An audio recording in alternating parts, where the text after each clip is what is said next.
ఇండియాకి Christianity Britishers వల్ల వచ్చింది. అవునా, నిజమా?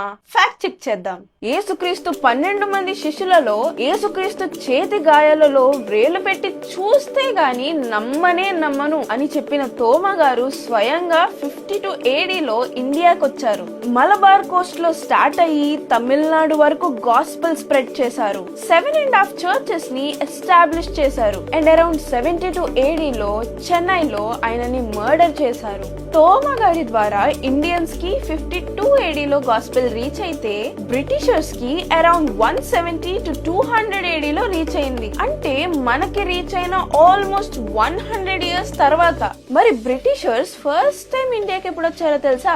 16th centuryలో. సో బ్రిటిషర్స్ మన ఇండియాకి రాక 1500 years ముందే మన ఇండియన్స్ కి దేవుని సువార్త తెలుసు. అంతేకాదు యేసుక్రీస్తు పుట్టక 500 సంవత్సరాల ముందే మన దేశం గురించి బైబిల్లోని ఎస్తేర్ గ్రంథంలో రాయబడింది. అండ్ ఆనాటి నుండి ఈనాటి వరకు దేవుడు లిమిట్స్ లేకుండా మనల్ని మన దేశాన్ని ప్రేమించారు. కానీ మనం మాత్రం తోమా గారి లాగా చూస్తే గాని నమ్మం అని స్టబర్న్ గా కూర్చున్నాం. బట్ మన ఫెయిత్ కూడా తోమా గారి ఫెయిత్ లాగా రీస్టోర్ అవును గాక. ఆమేన్.